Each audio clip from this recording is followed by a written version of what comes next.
Now, well-known climate policy expert David Victor told NDTV from Davos that the world is closely watching President Obama's visit to India, as it is hugely significant for climate change diplomacy, with India becoming the most important and most diplomatically difficult country in the world as far as climate change goes. He says expectations is rising that a deal may be worked out either with India, either during President Obama's visit or in the near future.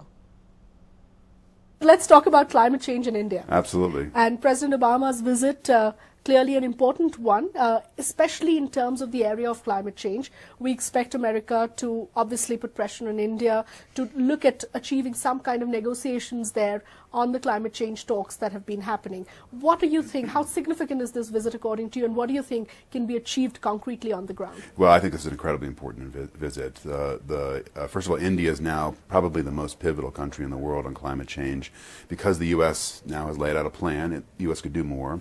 China's laid out a plan. We saw last November the United States and China had this bilateral agreement. Right. The last major emitting economy, emerging power in this area is India.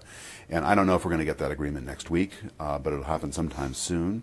And the model is... Is there an expectation that it could happen next week when President Obama is in It could, India? or parts of it could happen. And the model here is what the United States did with China. So before the big announcement last November with China, the United States and China made some earlier announcements on a few parts of the climate change agenda. The one to watch right now are the replacement chemicals for the ozone-depleting substances. So these are so-called hydrofluorocarbons, HFCs. They're big causes of global climate change. There are easy ways to make reductions in them. There have been efforts under another treaty, the Montreal Protocol on the ozone layer, to reduce those emissions. And India, frankly, has been diplomatically one of the most difficult countries in those negotiations. And so I don't know if... It's easy to say that India has been a diplomatically difficult country in negotiations. At the same time, India has its own case. Absolutely. You know, there are concerns in terms of making any commitments because we're a developing country and at a very different model that you would follow in many ways from China. Yes, and I think this is the new diplomacy of climate change, is that Right. each country has its own situation and its own capabilities and its own interests, and so you have tailor-made agreements for every country. Right. And that's what the United States has done on its own. That's Sure. what China did on its own. Then they did some things jointly. This is what's going to happen between the United States and India, between the EU and India.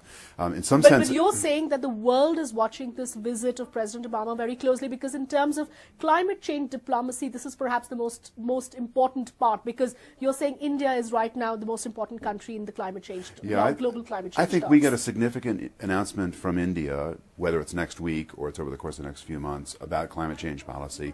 Then suddenly all the major emerging economies, at that point Brazil actually will be a problem because Brazil Right. has not updated its policy. Brazil is in a political mess of its own right now. But then you've got all the major economies have made significant announcements, and that builds momentum and practical actions going into this big conference later this year in Paris.